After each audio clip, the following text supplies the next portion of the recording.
dunia dan menutupi kebohongan ini selama bertahun-tahun. Kakak jaga, aku sangat kecewa. Aku tak sanggup lagi hidup bersamamu. Dan anak kita Nawang Sari yang amat aku cintai ini. Aku telah gantimu. Aku harus kembali ke kayangan saat ini juga. Selamat tinggal Nawang Sari. Selamat tinggal Kakak Jaga.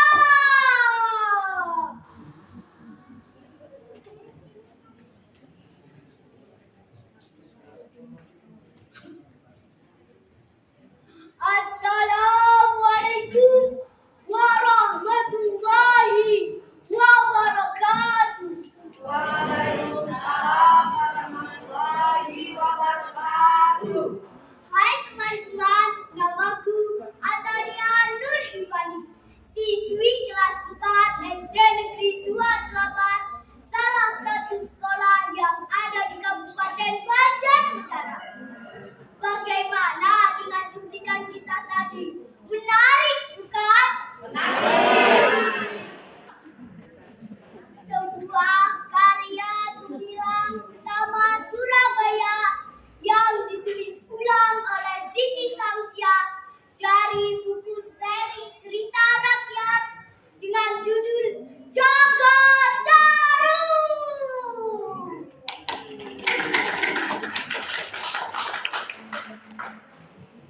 Jagat Taruh adalah seorang pria yang sangat tampan. Pada suatu hari seperti biasanya, saat ia mengumpulkan kayu-kayu di hutan, tiba-tiba mendengar suara air terjun dan suara para wanita yang sedang mandi sambil bercengkrama. Karena sangat penasaran, Jaka Taruh pun semakin mendekati para wanita-wanita itu sambil merunduk-runduk di balik semak belukar.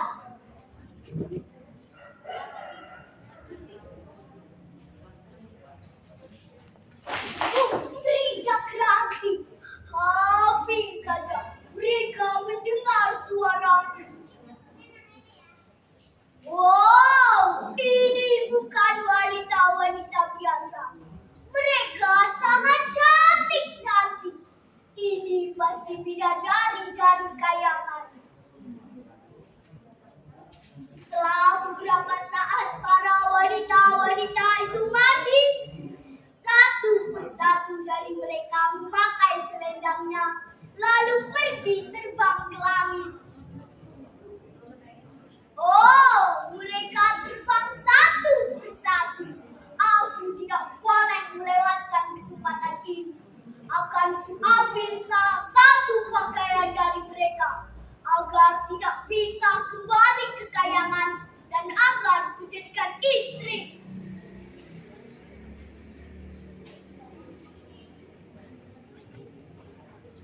Nanti akan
pun berpura-pura mencari-cari selendang Nawangwulan. Dan tentu saja tidak akan ketemu. Setelah beberapa tahun, mereka dikaruniai seorang bayi perempuan yang sangat cantik. Mereka hidup bahagia dan berkecukupan. Berkat ilmu sihir Nawangwulan, mereka tidak pernah membeli beras.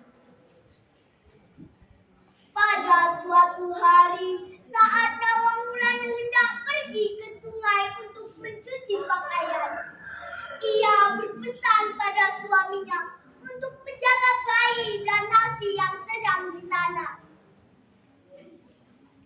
Kakang, aku akan pergi ke sungai untuk mencuci pakaian. Nawangsari sedang tidur, tolong jaga dia. Dan aku juga sedang menanak nasi, tolong jaga juga. Tapi aku berpesan, jangan sekali-kali kakang buka tutup dandang itu. Dan jangan tanyakan mengapa harus begitu. Nawangwulan pun segera berlalu. Aneh, mengapa aku tidak boleh membuka tutup dandang ini? Oh, setakat padi. Jadi ini rahasianya. Mengapa istriku tidak pernah kehabisan beras? Meskipun setiap hari menanak nasi. Tapi padi di lubung masih tetap utuh.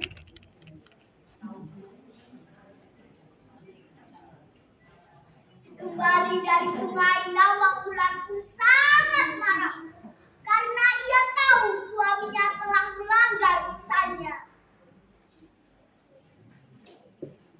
Kakang, mengapa kakang buka tutup dandang ini? Kakang telah melanggar pesanku. Kakang akan menyesal karena melihat tanganku pecah-pecah. Karena setiap hari harus menumpuk padi. Dan padi kita akan segera habis. Padahal panen masih sangat lama. Kita akan hidup susah, kakak.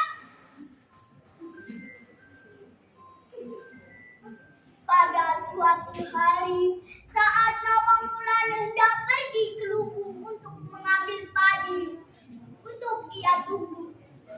Ia sangat terkejut karena melihat seperangkat pakaiannya yang dulu hilang di telaga ada di depan mata. Aku akan mengambil padi di lubung untuk aku tunggu. Meskipun tanganku sudah pecah-pecah.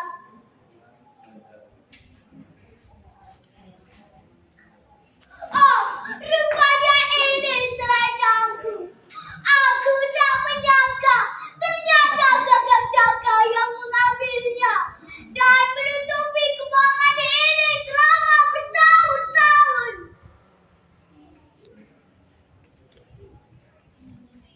Segera Nawangwulan menemui suaminya dan meluapkan kekecewaannya. Kakang, maafkan aku. Maafkan. Aku akan pergi ke kayangan. Nawangsari, maafkanlah ibumu ini. Ibu harus kembali ke kayangan.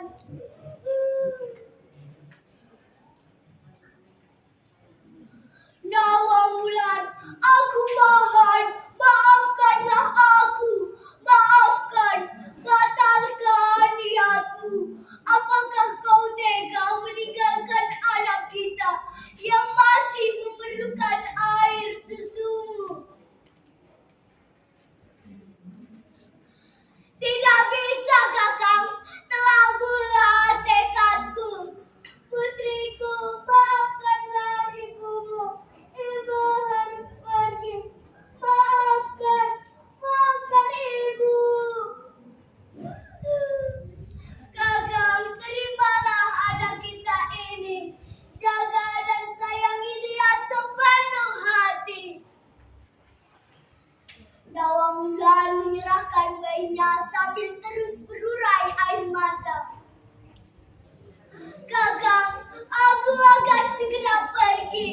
Nanti di setiap bulan purnama, bawalah anak kita keluar danau ini.